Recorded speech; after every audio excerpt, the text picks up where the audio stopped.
Good YouTube, it's Cav PJ. Man, I'm back with more NBA vids, bro. I'm telling you, it's been a long time since I did an NBA vid, but my love for OKC, I'm an OKC fan, don't get me wrong, but my love for the league as well, man. I feel like I gotta put my opinions out there. I got a lot to say. And you know us, bro. We always react to Scap Attack. They come out with the good stuff. So we're gonna be reacting to Scap Attack. The Anthony Davis experience begins in Dallas for better or worse. Let's find out. Well, lost in all of the Luka Doncic, LeBron James hubbub is the other marquee piece of the groundbreaking trade shocker of the century. A guy stabbed in the back by his own franchise, general manager, and potentially even his own agent. I can't curse, but you know what I'm gonna say. But in a transaction that still, quite frankly, doesn't even seem real. I think my reaction was just like everyone else's. I was shocked. A trade so utterly unbelievable, it sent chills down every player's spine. I'm scared. All I'm gonna say is, my boy SGA, this would never happen to him. Sam Presti would never, ever trade our boy Shea. So, OKC, we're good. Tim, hey, if you're gonna trade me, let me know, dog. After all, if this can happen to Luka, is anyone really safe? Shea is safe. This got to be the biggest trade I've seen since I've been in the league or since I've been watching the sport. This is insane. Certainly not the other piece of this mega trade puzzle, Anthony Davis, who was predictably also shocked initially by the news. I was shocked at first and mentally just all over the place. I didn't believe it actually at first. I'm pretty sure nobody did. Now, AD would make his official Mavs debut Sunday and looked absolutely dominant, as did his new team, until, predictably, he got hurt. We all know this was coming. This is kind of karma in a way. I feel like you could say it's karma. So Mavs fans... Not for AD, but for the Mavs organization. Those people up there. AD's calm, AD's fine. He ain't doing nothing wrong. The entire AD experience in one day, for better or worse. A bona fide top 10 player league-wide when he is on the court, but just how long he might be healthy is anyone's guess. I call him Anthony Street Clothes Davis because he's always in street clothes. Prior to going out of the game, though, at the end of the third quarter, with a non-contact injury to his groin region, Davis was putting in work. 26 points, 16 rebounds, 7 assists, and 3 blocks. The Mavericks would hold on to get the 116-105 win over the Rockets, and after the game, Dallas general manager Nico Harrison could breathe a sigh of relief when AD indicated the injury wasn't serious. But it's nothing, serious. I'm fine. As the horde of angry Mavericks fans protesting the trade outside of the arena yesterday prior to tip might have ripped Nico to pieces if Davis was going to miss extended time. They probably bury me and Jay by then. Or we Bro, bury he sounds ourselves. so scared. Bro, I'm not gonna lie. Why does he sound so scared and cute, bro? I swear, he just sounds so scared and cute. Of course, Poor thing, bro. I mean, nah, I'm sorry. Mavs fans are probably fuming. I hate this guy still. Before Davis made his official debut on the court, he was officially introduced to Dallas, the fans, the media, and answered a lot of questions on what his state of mind is now that he is finally out from underneath LeBron's thumb. And as more of the story begins to surface on just how this thing all went down, one thing became increasingly obvious. The Mavericks targeted AD specifically, and they really wanted him. And that is why Luka wasn't put on the larger market to shop around and maximize their return. And then as we turn the page, I think it's important to know that Jay Kidd and I, we've had a vision in the culture that we want to create since we've been here. And the players that we're bringing in, we believe exemplify that. Yes, one of the most readily apparent things that came to mind watching Dallas general manager Nico Harrison's bizarre press conference with head coach Jason Kidd seemingly held at gunpoint in the aftermath of this deal is that he really is high on Davis. That's a unique unicorn to try to find, and we're able to find that. Not a surprise, since according to AD, he goes way back with Nico Harrison, like back all the way to high school, a factor that has made AD's integration to Dallas a pretty seamless one. I think we first met when I was in high school. Damn. Obviously he was working for Nike, and I was going to all the Nike camps and everything like that, and so we just been close like that and developed a relationship. But having, Nico here, familiar with J Kidd, Does, Mag Tar, like all these guys, it's a little bit more comfortable in the transition, instead of going somewhere where you don't know anyone. Now you have to figure everything out, so it made the transition a lot smoother. It also instills AD with even more confidence, knowing just how much faith Harrison has in him. But to have Nico, trade for me, just shows his belief in what I can do on the floor, and it's my job to, produce every night and have MAV Nation believe that as well. So adding these pieces together, that Harrison thinks very highly of the defensive side of the ball. And, we think defense wins championships, and we're bringing in one of the best two-way players in the league. And has known AD since he was in high school, it seemingly makes all the sense in the world he would call his longtime close confidant, Lakers general manager Rob Pelinka, about getting this deal done. Yo, is it just me, or like Pelinka is always swagged out, bro? Rob Pelinka is always like looking like he has aura. As Harrison's relationship with Pelinka predates his one. Hold on, look at him, look. Man's got aura. With AD. And for those of you who do not know, Pelinka, then Kobe's agent, and Harrison, Nike's primary Kobe account manager, began their working relationship in 2003. A relationship that would blossom into a lifelong friendship, which includes family vacations around the world. Because there was a partnership and a history of traveling the world between Nico and myself, working around Kobe Bryant,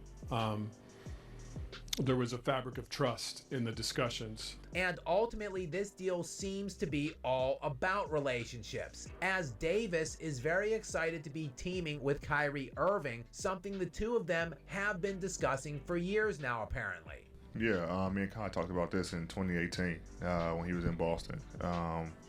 And now it's kind of coming to fruition where we get a chance to play with each other. So this move also reunites AD with Jason Kidd, as Kidd was on the staff that won the preseason exhibition tournament on the Disney campus that was disguised as an NBA championship. But I've had the luxury of coaching AD. We've won a championship in LA, and so I have a little advantage of understanding who he is on and off the floor. And everyone, I do mean all of these parties, are talking about one common thread: defense. Kidd understands the importance of defense. Again, Nico has talked about defense. Defense wins. Here's the thing. As an OKC fan, the Mavs really scared me. With Luka there, the way he made Gafford, Lively destroy us in that series. And now without Luka in Dallas, I feel like Dallas isn't a threat to us anymore. And I know that they did beat us twice this season, but that, Chet wasn't there. I really do think the Mavs messed up, man. The Mavs messed up. And I'm happy. I'm happy because, okay, see, we're chilling now. We're chilling all the way to the Western Conference Finals, to the NBA Finals. Championships. As does Nico Harrison. And, we think defense wins championships. And, of course, AD is united on that front. Bringing that defensive energy, that defensive mindset, to this team. And I think, that's what we are going to lay our hats on. You can't control the ball going in every single night, but you can control your energy and effort on the defensive end. So that's what I'm going to try and do. That's what I want to instill into the guys. And, hopefully that let us, carry to win some games. Of course, we know AD has also been feverishly begging for the Lakers to get a true five for years so he could slide down to what he views as his true position of power forward. I just think, since I've been in the league, that's just been my natural position. I have no problem playing a five. I just think playing a five over, an extended period of time, an 82-game season, is just wear and tear on your body. I can unlock my game a little bit more at the four. And ultimately, it is difficult for Davis to hide his excitement and the seeming new lease on life He looks good in the Mavs jersey though, I can't lie. It suits him. he has, which probably includes a new outlook on his career. Yeah, the vibes are high. Energy is great. I like our team. I'm excited. I'm excited to play. I'm excited to add value to this team. Obviously, adding, Max and Caleb, with they already have here. Gonna be an exciting season for us. Being routinely slandered and downplayed while hiding in the shadow of LeBron James has to have gotten pretty old for Davis in recent years. After all, it could be said that Davis, not LeBron, was the Lakers' best player in the 2019-2020 season. The COVID-shortened season, of course, when the Lakers won the one and only title of the LeBron era to this Mickey point. Mouse. Yeah, in that year, Davis, not LeBron, led the Lakers in win shares both in the regular season and playoffs, and that was while Davis led the playoffs in scoring and anchored the Lakers' defense as one of the best players league-wide on that side of the ball. Davis was first-team All-NBA defense that season while making first-team All-NBA and finishing second in Defensive Player of the Year voting, something Nico Harrison obviously thinks very highly of. A lot of people don't talk about, what he does defensively and offensively, but, if you can name first-team All-NBA players that are also first-team All-Defensive players. That's a unique unicorn to try to find. And we're able to find that. And you can make a case, as is specific to most of the guys that have teamed with LeBron throughout their careers, AD has become underrated at this point. I mean, we are talking about a guy who was selected as a top 75 all-time player, and that was back when that list was announced in 2021, when AD was still just 27 years old. And there is a reason why so many within the Mavericks organization are talking about that buzzword defense when it comes to Davis. Because AD is one of the very best two-way players in NBA history. Yes, I said history, as there are only 24 players in NBA history who have made a minimum of 5 appearances on both the All-NBA team and the All-NBA defensive team. And many of those guys constitute the best players of all time. Guys like Michael Jordan, Kareem Abdul-Jabbar, Kobe Bryant, and Tim Duncan. Which would mean seemingly the very best of the best in the league since the 80s were doing it at both ends. But that is a sentiment which sadly has seemingly been lost as of late, as these two-way players are something of a dying breed. Going back to players drafted within the last... That's actually a good point. You don't really see, it's pretty rare to see two-way players, offensively and defensively. This is why Shea's MVP, by the way.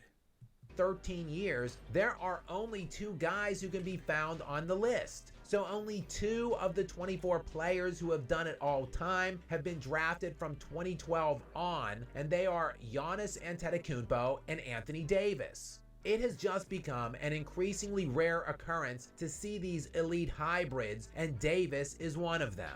I love to play the game, compete every night, and leave it all on the floor, so play to exhaustion. Arguably the best two-way player in the entire association other than Giannis, and now finally he isn't playing with a guy whose entire fan base and inner circle of sycophants stopped at nothing to continually belittle him.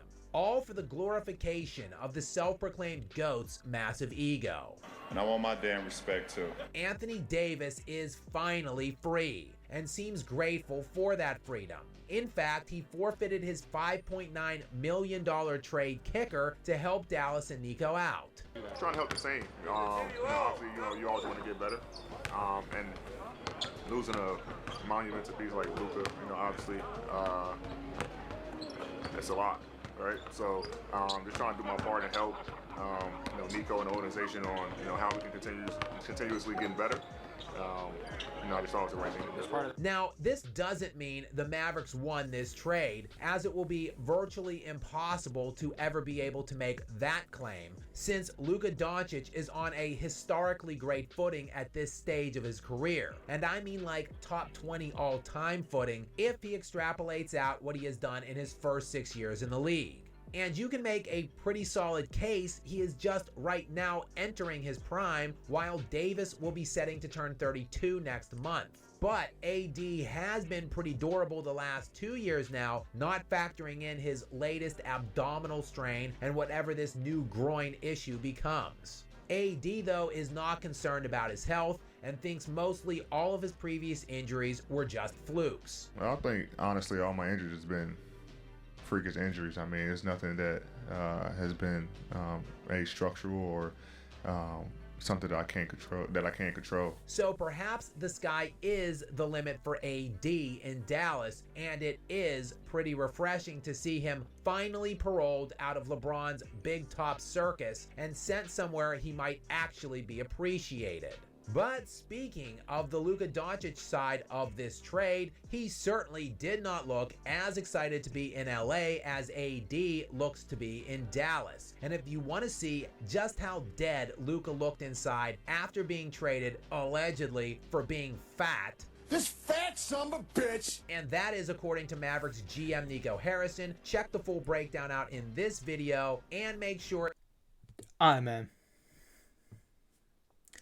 It just comes down to this. Why would you trade a 31 for a 31-year-old when you have a 25-year-old superstar locking in the next 10 years of the future? Like, your next 10 years would have been locked. You have your superstar. All you have to do build around it. You just keep him. You're good. You're good. But nah. I want to trade for a 31-year-old Anthony Davis. I mean, we all know he's an all-NBA player, but is that really the smartest decision? Do the Dallas Mavericks really believe they will win in the next 2-3 years?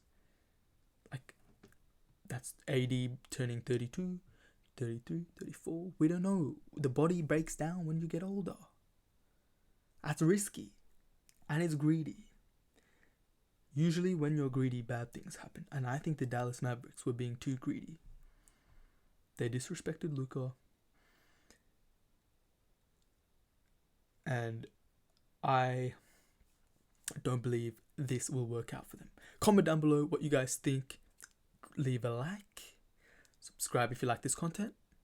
I'll be back with some more. It's been Cav PJ. Hope you've had a good day. I'll see you guys in the next one.